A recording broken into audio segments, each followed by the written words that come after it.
बिस्मिल्लाहिर्रहमानिर्रहीम। अस्सलाम वालेकुम। उर्दू मॉरल स्टोरीज में आप सब दोस्तों को खुशामदीद। अख्तर अभी घर के सामने पहुंचा था कि बारिश शुरू हो गई। चंद बूंदें उसके हाथों पर गिरी। उसने दरवाज़ा खोला और अंदर दाखिल हो गया। साथ ही बारिश की बूंदों को देखकर मुस्कुरा दिया। उसे मुस्कुराते देखकर उसकी बीवी ने पूछा, क्या बात है, मुस्कुरा क्यों रहे हो? अख्तर ने कहा, कुछ नहीं। नहीं, कोई तो बात है, उसकी बीवी ने कहा। अख्तर ने कहा, कह तो दिया कोई बात नहीं। उसकी बीवी कहने लगी, लेकिन मैंने खुद देखा है, तुम बारिश की बूंदों को देखकर मुस्कुराए थे। मैं तुम्हें इसलिए नहीं बता सकता कि तुम बात को पेट में नहीं रख सकोगी। अब तो मैं पूछ कर रहूंगी। नहीं, मैं नहीं बता सकता और ना ही तुम पूछो। जरूर पूछ कर रहूंगी। बताओ क्या बात है, वरना इस घर में रोज जंग होगी। सारा मोहल्ला इस जंग को सुनेगा। बताओ। अब वो मजबूर हो गया। आखिर उसने कहा, पहले वादा करो किसी को नहीं बताओगी। ठीक है, नहीं बताऊंगी। पक्का वादा करो। बिल्कुल पक्का। 100% पक्का वादा रहा। तो फिर सुनो, कुछ अरसा पहले मैंने अपने मोहल्ले के एक आदमी को कत्ल किया था। क्या? उसकी बीवी दक से रह गई। फिर उसने कहा, लेकिन क्यों? आखिर तुमने ऐसा क्यों किया? शरीफ की किसी से दुश्मनी थी। उसका दुश्मन उसकी मौत चाहता था। उसने मुझसे 5 लाख रुपए के बदले ये काम कराया। मैं शरीफ को शेर के बहाने अपने साथ एक खंडर में ले गया। फिर मैंने हंजर निकाल लिया। हंजर को देखकर वो चौंका।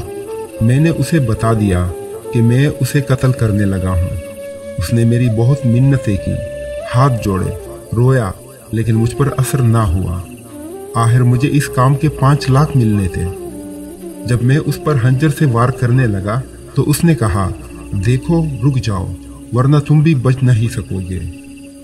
मुझे ये जुर्म करते हुए यहाँ कोई नहीं देख रहा, इसलिए मैं महफूज रहूंगा। ऐन उस वक्त बारिश शुरू हो गई।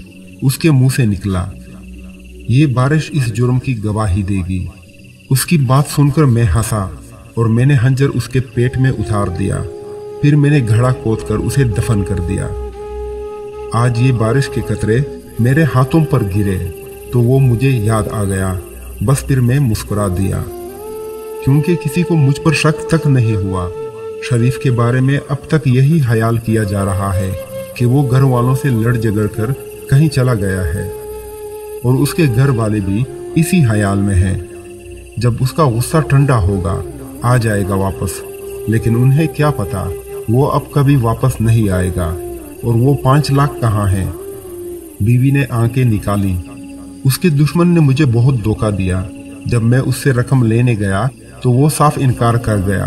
कहने लगा, उसने ऐसा कोई काम करने के लिए नहीं कहा था, और अगर वो चाहे तो मुझे गिरफ्तार करा सकता है, क्योंकि अब मैं एक आदमी का कातिल हूँ।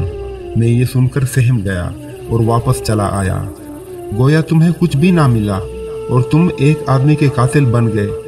खामोश रहो, कोई सुन लेगा। उसी वक्त दरवाजा खुला। उनका बेटा रोता हुआ अंदर दाखिल हुआ। उसने कहा, अम्मी, मुझे शरीफ के लड़के ने मारा है। उसे तो मैं अभी बताती हूँ। ये कहकर वो घर से निकल गई। शरीफ का लड़का गली में खेलता नजर आ गया। उसने उसके 2-4 हाथ रसीद कर दिए और बोली, आइंदा मेरे बेटे को हाथ लगाया तो तुम्हारा भी वही हशर होगा जो तुम्हारे बाप का किया है। शरीफ के लड़के को ये अल्फाज अजीब से लगे। वो रोता हुआ घर गया और ये बात अपनी अम्मी को बताई। उसने शरीफ के भाइयों से जिक्र किया। सीधे पुलिस स्टेशन गए। थानेदार को ये बात बताई। पुलिस आई और अख्तर को पकड़कर ले गई। चंद ही मिनटों में उन्होंने सारी तफसील उगलवा ली।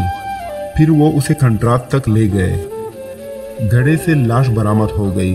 पुलिस जब उसे अपने साथ ले जा रही थी तो उसे मजलूम शरीफ के ये अल्फाज याद आ रहे थे, ये बारिश इस जुर्म की गवाही देगी।